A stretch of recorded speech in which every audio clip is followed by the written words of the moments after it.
Hi, Jess. I hope you had a good weekend.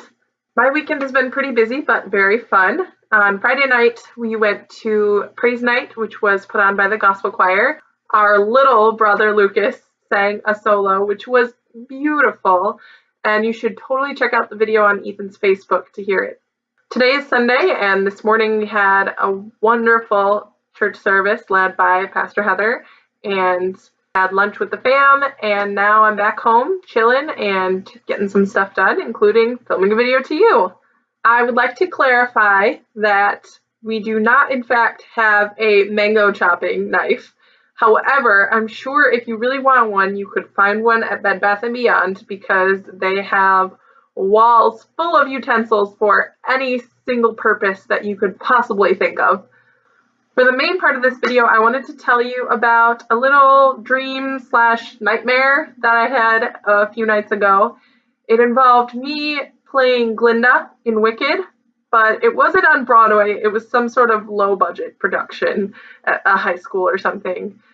Except for I was, I guess, like an understudy or something because I hadn't practiced with the main cast ever, but I was on stage and I did not know any of the lyrics or lines that I was supposed to say, not because I had forgotten them, mind you, but because they were completely different from the show that I know. And for some reason, I was just standing there with super messy hair that was not blonde, and I was wearing a dress that was a lot more like what Elle Woods would wear.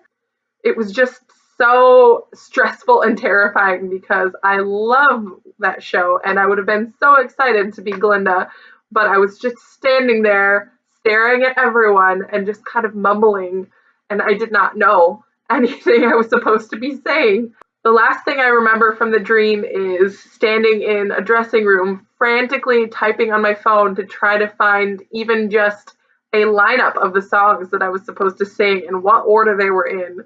And my phone battery was dying, and I was supposed to be somewhere, and it was just all so stressful. And then I woke up. I don't know about you, but I always seem to wake up right at the very climax of my stressful nightmares, which in a way is a good thing, but in a way it's just so exhausting because you wake up and you're just like, oh, what was that? It's not real. Okay, good. And the first thing I had to do when I woke up was reassure myself that I do in fact know the first words that Glinda says and sings in Wicked. Fellow Ozians, let us be glad, let us be grateful, let us rejoicify that goodness could subdue the wicked workings of you know who. See? Later that morning, I told Aaron about the dream, and we had a good laugh about it. And another kind of funny thing about it was that it sort of made me want to be in a musical again. Because I know if I got involved in a musical, anything, that wouldn't happen. I would be prepared. And I always had tons of fun being part of the musicals in high school, even though I never got a big part and was always in the chorus. And ever since high school, I've seen a few shows every year, whether at Calvin or at Evergreen or on Broadway with all of my best friends. Remember that? Because I really do love musical theater. I love watching it, I love listening to it, and I love singing it. And it's always been my hope that someday I'll do it again. And of course, there's a lot of factors to consider, such as all the time I would have to put into it, something I have significantly less of than I had in high school. But also there's the fact that since high school, I've learned a whole lot more about how to sing properly, and I fully admit that in high school I was not a good enough singer to play Belle or any of the other lead characters. And now, who knows? Maybe.